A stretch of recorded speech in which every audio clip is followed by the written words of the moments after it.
Hi, I'm Jim, And I'm Audrey, and we both love wine, but we have some different views. which is why this series is called His And hers. Wine.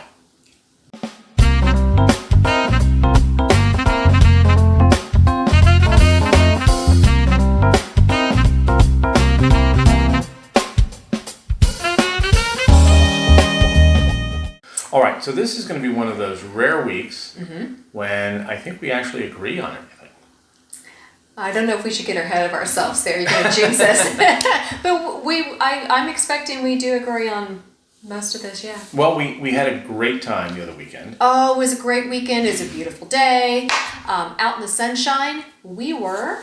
Harvesting grapes. Yes! It is harvest time here in Virginia. In fact, by the time you see this, it'll be probably past harvest time. Probably so. But it was great to be out there. I think this is something that if you love wine, at some point you really do need to go volunteer and work out in the vineyard, because you learn so much about the wine, about the grapes. I had never done this before. It was actually trickier than I thought, getting in there and actually getting the clumps and making sure they're not falling on the ground. But, finding they kind of tangle on top of each other. You found it a little bit difficult? Well, yeah, and this particular variety that we're going to talk about today it really does, the clumps of grapes really do wrap themselves around the vine and the leaves. And So full, just beautiful. And You're going to have pictures of it. Yeah, we'll show the pictures, and these grapes themselves, they form these beautiful clumps, but the grapes themselves are very tiny, and they're almost black in color, which means that they're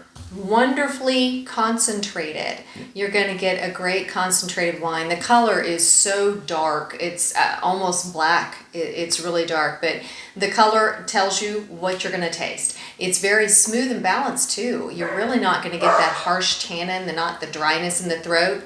I love it. No, I do too, and I think probably the flavor profile that is closest to it, it's not exactly like it, but closest to it, would be like a claret. That's pretty fair, really. I think it's deep, it's rich, but it's not suck your face dry tannic. Right, and I like some really nice concentrated Grenache that gets a good Grenache Syrah, maybe blend to it that's a little bit deeper. But I think a claret is a good choice there for comparison. Comparison of what this wine's like. So what are we talking about? What grape are we talking about here? So this is a hybrid grape. And this is part that we haven't talked about. This is the Arundel hybrid. Right, and this is a grape that was developed, it was hybridized, so crossbred and developed, and I guess the best word is maybe engineered, I think. I mean, because you're scientist in a lab, I'm sure they had lots of trial and error, but it is engineered for the purpose of what I think is being hearty. Well, and the problem that they were trying to solve is that in the East Coast, and certainly here in Virginia, it's really not great soils or great climate for wine growing. It is tough for the farmers out there. I just sit here and enjoy, but they're working really hard. So we have our soils here. If you're familiar with the East Coast, we have that red clay that holds a lot of water. It's kind of clumps. We have hot, humid summers. And then down to cold. Freezing in the winter. Yeah. You've got hailstorms. You've got any number of insects that are trying to destroy your crop. And as a result, in order to make the wonderful wines we have here in Virginia, the winemakers have to resort to insecticides and pesticides and herbicides and all of the things that they have to do. So given that this was engineered to be hardy, and I understood it to be more for the weather and difficulties that we have with the soils there, does it also stand up better against the insects and things? Does that mean less chemical things? It really does, and in fact it grows so well. This year we were out harvesting, and at the Breide Family Winery where they grow this, and they were telling us that for most of the varieties, it's kind of a mediocre year because it was a little too wet and they really didn't have the heat this year. You could not tell it by the number of grapes they have. The Arundel grapes were just exploded. They ended up with so many tons extra of these grapes. They were let a couple of clouds like us have some to experiment with, right? We got a batch. This is going to be a test. So he has made wine before when we had it in our house. We did at our previous house. We had some. He did all the work. I didn't do anything. But this is going to show some skill or lack thereof. Well, the grape itself, as we said, it's a highly concentrated, tiny little grape that produces this highly concentrated juice.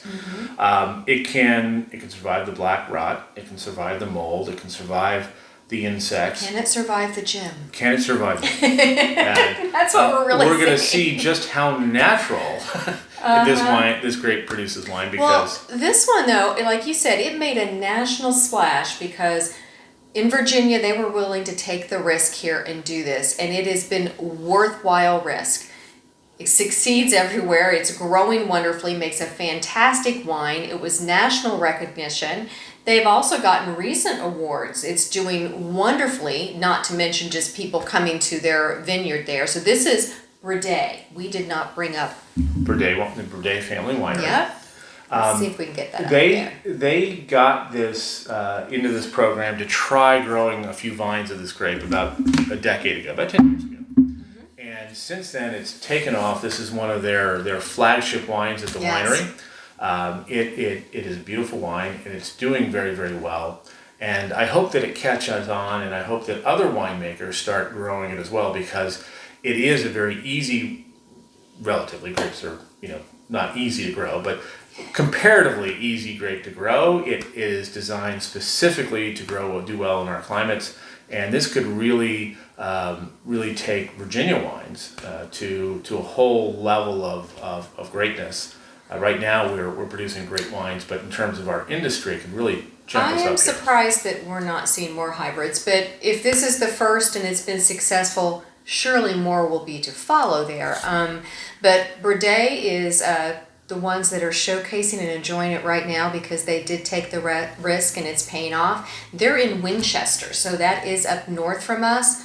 Beautiful drive up there, and I would encourage everybody to give it a try. Up in the rolling hills of the Shenandoah, it's a beautiful drive out, especially this time of year with the fall colors. So if you're going to go out and enjoy the autumn drive and the fall colors, may as well stop off and get a glass of wine too. Of course. And one that's really, really unique and beautifully made. Definitely. So what are you drinking today? Well, this may surprise you. This may come as a shock, but I'm actually drinking the Arundel. Of course we are. We're not going to sit here and talk about it. You're drinking the same thing? Okay, oh my goodness. So we're agreeing. I don't know. Did we disagree on anything? I didn't talk about the mess you made while trying to work with the wine. No, I agree. It was a mess. Okay, we agree on that too. All right, so our Arundel. Can you all see how nice and beautiful this color is? That's just It's wonderful. Mm-hmm. All right. Cheers.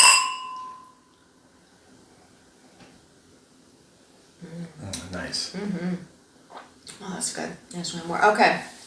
Anyway, no matter what your view, just enjoy like we are.